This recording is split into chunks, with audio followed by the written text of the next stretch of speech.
Bonjour à toutes et à tous, quatrième jour à Cannes. Alors la météo est toujours pas de notre côté et le film du jour pas vraiment non plus. On a vu Zone of Interest de Jonathan Glazer qui est présenté en compétition. Le film se déroule autour du camp d'Auschwitz et qui s'intéresse au quotidien de la famille du commandant du camp. Glazer va avoir un dispositif de cadrage assez particulier sur ce film-là. Alors on a vu Birth et Under the Skin qui étaient ses précédents films. C'est quelqu'un qui tourne assez peu en fait.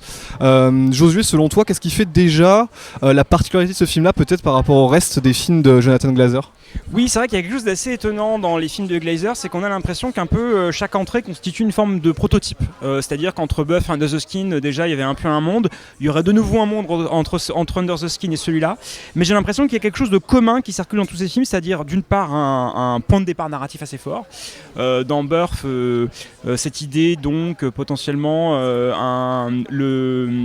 le mari défunt du personnage de Nicole Kidman était réincarné en enfant.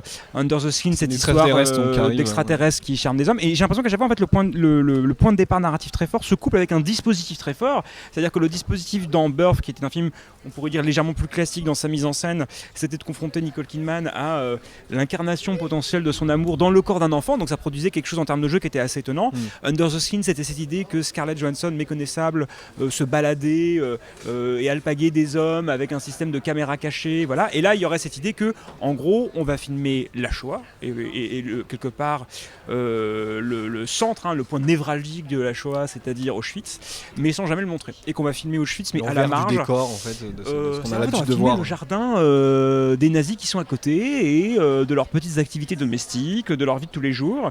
Tu parlais des dispositifs particuliers et justement, celui-ci, j'ai aussi l'impression qu'il y a une idée d'un petit peu de surveillance. Ils le disent dans le discours tout autour du film qu'en fait, il y avait personne sur le plateau. On laissait les acteurs un petit peu à eux-mêmes et il y a des plans, en fait c'est que des plans fixes tout autour qui partent du lac jusqu'au camp.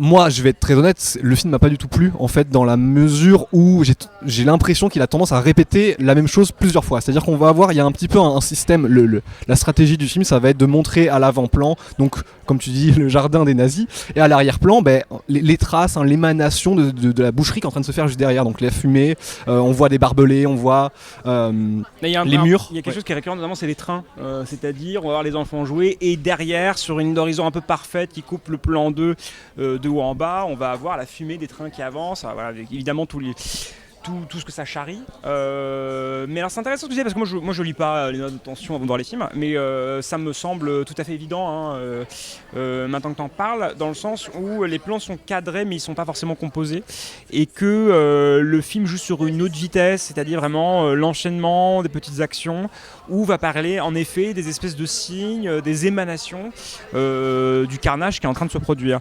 Mais je trouve que quand ces signes paraissent, en fin de compte, ça se fait avec une certaine lourdeur. Il y a notamment, il y a quand même des petits à côté qui sont accompagnés par la musique. Alors je pense que c'est la musique de Mica Levi qui avait déjà signé la bande-son très réussie dans Under the Skin, où il y a des moments presque où l'image est trop pleine. Par exemple, il y a un moment où on nous présente le jardin. Et il va y avoir une série de plans, en gros plans sur les fleurs. Et à un moment, il s'arrête sur une fleur et le rouge de la fleur vient comme déborder et envahir le cadre dans un monochrome. Avec cette idée qu'à plusieurs reprises, comme ça, à 2-3 endroits, on va avoir quelques aperçus potentiellement dessus. Je crois qu'il y a un plan qui se passe dans Auschwitz, quand on suit le personnage du père sur un fond blanc, on entend les cris, on entend des rafales, etc. Et le plan devient de plus en plus blanc, il est ravalé par le blanc, c'est-à-dire vraiment l'image impossible. Il y a 2-3 passages comme ça. C'est très intéressant, je le cite, parce qu'on a discuté en ce moment du film, mais Marin Gérard, que vous connaissez, a une petite théorie à ce sujet. Il pense qu'en fait le film est l'envers exact du fils de Saul, c'est-à-dire un film qui est en plein cœur d'Auschwitz, mais en flou, mais qui nous montre un peu tout ce qui se passe. De la Sonnemesse et qui se passait vraiment en immersion entre guillemets dans les camps, quoi. Tout à fait, et là c'est l'inverse, c'est-à-dire qu'on est en dehors, on est à la fois dans Auschwitz mais en dehors de la machine concentrationnaire, mais en revanche tout est net. Donc il y aurait une même manière d'approcher le cœur noir de la Shoah, mais avec deux stratégies qui seraient radicalement opposées. Je ne sais pas en tout cas si Glazer y a pensé, mais c'est vrai que je trouve l'intuition très juste. Je ne suis pas sûr forcément que ça soit au crédit du film de Glazer. Il y a plein de choses à dire sur le film de la Sonnemesse, mais je le trouve plus intéressant que celui-là formellement dans la manière dont ces différents films s'articulent. Là j'ai l'impression quand même qu'on est cantonné, et c'est pas très étonnant quand on voit son court-métrage qui était sorti durant le confinement qui s'appelait The Fall, c'est-à-dire c'est un film d'installation. Fondamentalement c'est un film d'installation et il y a quand même une forme de naïveté intellectuelle de croire que la Shoah est un astre ténébreux tel que d'une certaine manière leur champ suffit. le hors-champ suffit à infuser le plan et à lui donner une espèce de pesanteur. Alors ça marche sur beaucoup de personnes, hein. J'ai l'impression que le film est d'ailleurs bien reçu par la presse internationale. Moi je vois un peu les ficelles et je trouve que par moments c'est lourdeau, c'est-à-dire il y a 2-3 idées mais qui sont parfois surlignées, c'est-à-dire on a un moment le personnage qui est dans une soirée, il regarde de haut la foule.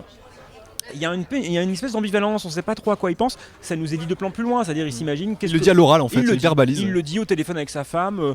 Je m'imaginais ce que j'aurais pu faire pour gazer la pièce. Et il y a autre chose, alors à la fin il y a un virage contemporain, enfin il y a une incise contemporaine. Et c'est assez intriguant parce qu'on suit le personnage donc du mari du commandant qui est aussi l'un des cerveaux d'Auschwitz descendre un à un des étages qui sont parfaitement similaires. Et il s'arrête de temps en temps et il crache. Donc on pourrait se dire aussi c'est peut-être potentiellement la fumée d'Auschwitz qui a encrassé ses poumons, il y a une quasiment en train de vomir, enfin il y a quelque chose qui doit sortir quoi. Et il crache et ensuite donc on a une espèce d'incursion, on voit Auschwitz aujourd'hui avec à la fois des guides touristiques et visiblement des personnes qui s'occupent de l'entretien, et donc il y aurait quand même ce truc très lourd qu'elles sont quelque part en train de laver le crachat du SS sur et voilà, c'est à dire que même quand il a des idées un peu de composition, de montage, etc., elles sont un peu lourdaudes, elles sont un peu appuyées, et je trouve que vraiment c'est le film de Glazer le moins inspiré, et c'est aussi celui qui a le sujet le plus pesant. Je pense qu'il doit y avoir un lien entre les deux. Ouais, je suis assez d'accord, et en plus il y a quelque chose comme ça de aussi le fait de ne pas montrer, tu vois, directement la Shoah, de ne mettre que beaucoup de fumée, les bruits, le son. Je trouve que c'est presque des fois encore plus lourd que si on nous l'avait montré tel quel. Il y a quelque chose comme ça, une sorte de jeu. De dispositif. Voilà, ouais. Une sorte de jeu en disant regardez, je le montre pas mais c'est bien là quand même. Et c'est même encore plus fort parce que c'est pas tout à fait là. Oui. Et ça fonctionne aussi, et c'est pareil, il y a des scènes qui plastiquement sont plus intéressantes déjà peut-être que le reste du film, qui sont en négatif. Ouais. Donc on voit une petite fille qui dispose des pommes pour, on imagine les gens du camp en fait.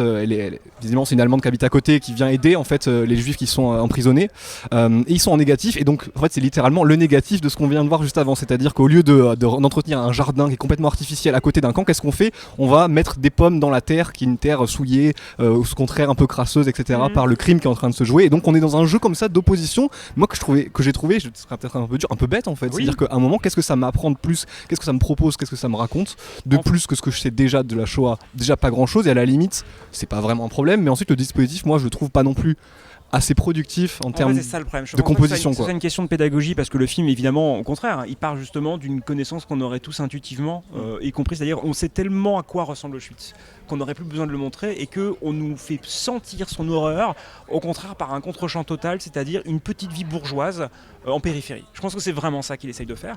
Et dans l'idée, ça pourrait... La zone du titre, c'est un peu ça. Voilà. C'est un principe d'installation. C'est vraiment un principe d'installation, quelque part, d'art contemporain, avec cette idée que le sujet est tellement fort que, quelque part, il va donner sa substance au vadre cadre formel qui est posé. D'ailleurs, Auschwitz est montré comme étant une sorte de musée à la fin. Oui. Enfin, tu vois, on revient à cette idée-là. Il a une vision complètement muséale d'Auschwitz, d'une certaine manière. Oui, mais tout à fait. Ouais, et c'est ce qui fait que ça fige un peu aussi sa mise en scène, contrairement à Under the Skin, qui était au contraire un film assez mobile. Enfin voilà, il y avait quelque chose comme ça que moi j'aimais bien le film en fait. Et là, je suis pas forcément déçu, mais je vais dire quand même, il y a le film me semble complètement ensuite, il y aurait quelque chose de piégé, avec Under the Skin, c'est-à-dire que je pense qu'il y a une logique au fond un peu expérimentale chez Glazer, c'est-à-dire qu'il pose un cadre, il l'explore, et par moments il y a des choses qui marchent et qui marchent pas. Par exemple, dans la deuxième partie de Under the Skin, il y avait cette idée que le personnage devait un peu conscience de son statut, essayer de réfléchir avec une espèce de crise métaphysique. On allait sur quelque chose de plus narratif, et le film, en sortant de cette alternance entre scènes de séduction et plongée dans un espèce d'outre-monde où l'extraterrestre faisait enfoncer ses proies dans un liquide noir, se perdait un petit peu aussi. C'est-à-dire que le personnage se perdait, le film se perdait un petit peu, et donc il y avait quelque chose qui traduisait, disons, l'ambition, je pense, de recherche au sens premier du terme de Glazer. C'est quelqu'un qui recherche à partir d'une idée de base, et on voit ce que ça produit. Là, le souci, c'est que ce que ça produit, c'est beaucoup trop chiche. Voilà, ça tient quand même sur le poids du sujet, et du coup, le film, je pense qu'on est d'accord là-dessus, est assez décevant par rapport à sa promesse initiale. Ouais. Voilà. Bon je pense qu'on peut s'arrêter là-dessus. On se retrouve demain pour une nouvelle vidéo.